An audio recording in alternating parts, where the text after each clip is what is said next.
নিঃস্ব অবস্থায় কি দোয়া করতে পারেন একজন মানুষ, এই দোয়াটা শিখে নেন, ইনশাআল্লাহ আপনার জীবনের সমস্ত সংকট কেটে যাবে ইনশাআল্লাহ। আমি নিজেও এই দোয়াটা বেশি বেশি করার চেষ্টা করি।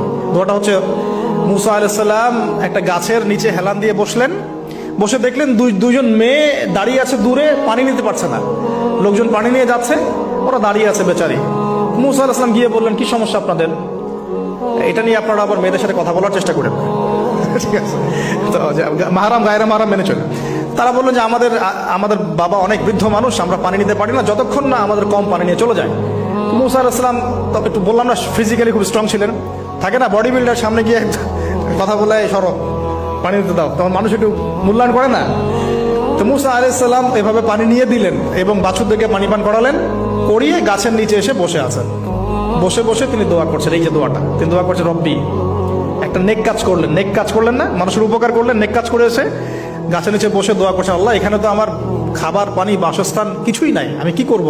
রব্বি ইন্নি লিমা আনজালতা ইলাইয়া মিন খায়রিন ফাকির, রব্বি ইন্নি লিমা আনজালতা ইলাইয়া মিন খায়রিন ফাকির। আবার বলেন, রব্বি ইন্নি লিমা আনজালতা ইলাইয়া মিন খায়রিন ফাকির। অর্থ হচ্ছে, হে আল্লাহ, তুমি তোমার পক্ষ থেকে আমার উপরে যে নিয়ামতগুলো দিবে, আমি এর জন্য ফকির হয়ে বসে আছি। আল্লাহ অর্থ বুঝে পড়বেন ভাই, নামাজ রোজা হজ জাকাত যাই করেন আল্লাহর ওয়াস্তে অর্থ বুঝে পড়বেন। অর্থ বুঝে পড়লে আপনার ইবাদতের স্বাদ পাবেন, তৃপ্তি পাবেন, আল্লাহর সাথে কানেকশন হবে, আল্লাহর নূর পাবেন, মাআরিফত পাবেন, সত্য স্বপ্নও দেখবেন তখন ইনশাআল্লাহ। তখন শুয়ে শুয়ে সত্য স্বপ্ন দেখবেন ইনশাআল্লাহ। আল্লাহ পাক তৌফিক দান করবেন। এবার আল্লাহ পাকের সাহায্য নেমে আসলো, ওই দুই মেয়ের মধ্যে একজন হেঁটে হেঁটে চলে আসছে। এবার এই মেয়ের হাঁটা সম্পর্কেও কোরআন কথা বলেছে, সুবহানাল্লাহ। এই মেয়ে কিভাবে হেঁটে এসেছে এই হাঁটার বর্ণনাও কোরআন দিয়েছে। কোরআন বলেছে এই মেয়ে হেঁটে আসছে লাজুক পায়ে। এখন আপনি এই পুরো ওয়ার্ল্ডের মেয়েদের হাঁটা দেখেন, লজ্জা আছে? তাহলে মেয়েদের সাথে লজ্জা একটা গভীর সম্পর্ক আছে। এই মেয়ের প্রশংসা আল্লাহ পাক কোরআনে করলেন, লাজুক পায়ে লাজুক ভঙ্গিতে অবনত নয়নে সে হেঁটে আসলো। এখন আপনি কেলে যান, গো টু খেল, আপনাদের টুইন টাওয়ারে যান, দেখেন সবার হাঁটা চলা দেখেন। হায়া লজ্জার কোনো বালাই আছে এখানে? আমি গত লেকচারে বলেছিলাম যে আদম আলাইহিস সালাম এবং হাওয়া আলাইহিস সালাম, ইবলিস তাদের সাথে প্রথম যে আচরণ করেছে ওই ফল খাওয়ানোর পরে, সেটা কি? তাদের গা থেকে পোশাক খুলে পড়ে গেছে, মানে নগ্ন করে দিয়েছে আমাদের পিতামাতাকে, মহাবিশ্ব নগ্ন করে দিয়েছে কে? ইবলিস। তো এখন এই পৃথিবীতে আমরা যারা নগ্নতার চর্চা করছি, তাহলে কার এজেন্ট আমরা বুঝতে বাকি আছে? আমার কথা কি বুঝতে পারছেন কিনা? এই কানেকশন মিলানোর চেষ্টা করেন, ডটসগুলো মিলানোর চেষ্টা করেন। সামনে যাই প্রিয় ভাই, এই মেয়ে এসে বলছে, আমার বাবা আপনাকে ডাকেন, আমার বাবা আপনাকে ডাকছেন। তিনি গেলেন, বাবা শুআয়ব আলাইহিস সালাম। তখন এক বোন ইনডাইরেক্টলি বাবাকে বোঝাচ্ছে যে বিয়ে শাদী দিলে ভালো হয়। এক বোন বলছে যে আপনি তো তাকে পুরস্কৃত করতে চাচ্ছেন, তাহলে এরকম কওয়িউন আমিন একজন মানুষকে সবচেয়ে ভালোভাবে পুরস্কৃত করা যায় তার যথাযোগ্য প্রতিদান দেওয়ার মধ্য দিয়ে। তো মেয়ের ইশারা বাবা বুঝেছেন, তিনি নিজের এক মেয়ের সাথে মুসা আলাইহিস সালাম বিয়ে দিলেন, সুবহানাল্লাহ। তবে শর্ত দিলেন, দেন মোহর কি? মোহর তো নাই। মোহর কি এবার? মোহর হচ্ছে 8 বছর তোমাকে আমার ফার্মে কাজ করতে হবে। এটা আগেকার একটা স্টাইল ছিল, সুন্নাহ। এটা এখন নাই, যদিও আগে এরকম ছিল যে দেনমোহর দেওয়ার জন্য এই একটা পদ্ধতি ছিল। যেমন ইয়াকুব আলাইহিস সালামের ক্ষেত্রেও এরকম 7 বছরের কথা আসছে, তিনি 7 বছর তার শ্বশুরের ফার্মে কাজ করেছেন। এটা নতুন ছিল না ওই সময়, এটা কমন ছিল। এখন যেমন আমাদের দেশে কমন 10 লাখ টাকা মোহর হবে, 10,000 টাকা দিব, বাকিটা সব বাকি, তাই না? তো এরকম আর কি কমন কিছু বিষয় থাকে আর কি। আস্তাগফিরুল্লাহ, মাফ করো। বলবে বাসরাতে, বলবে আমাকে মাফ করে দাও। শুরুতেই নিজের গায়রথহীনতার পরিচয় দিল। আবার এদিকে শ্বশুরের কাছে মাশাআল্লাহ মোটা অঙ্কের ডোনেশন নিতে চাচ্ছে, যৌতুক। বিয়ে আমাদের ওখানে মাশাআল্লাহ মানে কেনা বেচা, মেয়ে বিক্রি করতেছে আর ছেলে কিনতেছে। এবার 8 বছর পূর্ণ করা হলো, তিনি আরো 2 বছর 10 বছর পূর্ণ করলেন। এই 10 বছরে মুসা আলাইহিস সালাম নববী পরিবেশ পেলেন, অভিভাবক পেলেন, স্ত্রী পেলেন, প্রেমময়ী সন্তান ইত্যাদি সবকিছু। এবার আল্লাহ রাব্বুল আলামিন তাকে মিশরের দিকে যাওয়ার যে সময়টা এখন হয়ে গেছে, 10 বছর হয়ে গেছে, মিশরে যেতে হবে। যাওয়ার পথে স্ত্রীর প্রসব বেদনা উঠেছে। তখন মুসা আলাইহিস সালাম আগুন খুঁজছেন। আগুন কি খুঁজছেন ভাই? আগুন খুঁজতে খুঁজতে খুঁজতে খুঁজতে তুর পাহাড়ের ওখানে গিয়ে দেখছেন যে আগুন গাছে জ্বলছে। সবুজ পাতার উপরে আগুন, তিনি অবাক। এই সময় আওয়াজ আসলো, বিসমিল্লাহির রহমানির রহিম, ইন্নী আনা রাব্বুক ফাখলা'না আলাইক ইন্নাকা বিল ওয়াদিল মুকদ্দাস তুয়া।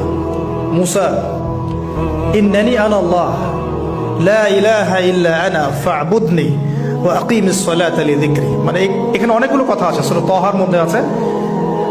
আওয়াজ চতুর্দিক থেকে ভেসে আসলো, মহান আল্লাহ রব্বুল আলামিন তার শান অনুযায়ী, তার ইজ্জত অনুযায়ী তিনি যেভাবে কথা বলেন সেভাবে মুসা আলাইহিস সালামের সাথে কথা বললেন। আল্লাহু আকবার। বললেন, ইয়া মুসা, হে মুসা, ইন্নানি আনা আল্লাহ, নিশ্চয় আমি আল্লাহ, লা ইলাহা ইল্লা আনা, আমি ছাড়া কোনো ইলাহ নাই, ফা'বুদনি, তুমি আমার ইবাদত করো, ওয়া আকিমিস সালাতা লিযিকরি, আমার ইবাদতের জন্য সালাত কায়েম করো, আমার জিকিরের জন্য সালাত কায়েম করো, আমার স্মরণের জন্য সালাত কায়েম করো। ফাখলা'না আলাইক, তোমার জুতা খুলে ফেলো, ইন্নাকা বিল ওয়াদিল মুকদ্দাস তুয়া, তুমি তুয়া উপত্যকা আছো, পবিত্র তুয়া উপত্যকা আছে। আদব শেখানো হলো, এভাবে অনেক কথোপকথন হলো। নবী মুসা আলাইহিস সালাম ভয় পেয়ে গেলেন এবং আল্লাহ পাক আরো কথা বললেন, ওয়ামা তিলকা বিয়ামিনিকা ইয়া মুসা, তোমার ডান হাতে এটা কি? মুসা আলাইহিস সালাম বলছেন, ক্বালা হিয়া আসায়া আতাওয়াক্কাউ আলাইহা ওয়া আহুশু বিহা আলা গনামি ওয়া লিয়া ফিহা মাআরিব উখরা, এটা তো আমার লাঠি, এটা দিয়ে আমি ডালপালা পারি, আমার ওই যে গবাদি পশু চড়াই। আল্লাহ পাক বলছেন যে এটা ছুঁড়ে মারো, আলকিহা ইয়া মুসা, এটা ছুঁড়ে মারো। ফালকাহা, তিনি ছুঁড়ে মারলেন, ফাইদা হিয়া হাইয়াতুন তাসা, এবং এটা ছোটাছুটি শুরু করলো, বড় একটা সাপ হয়ে গেল। সুবহানাল্লাহ।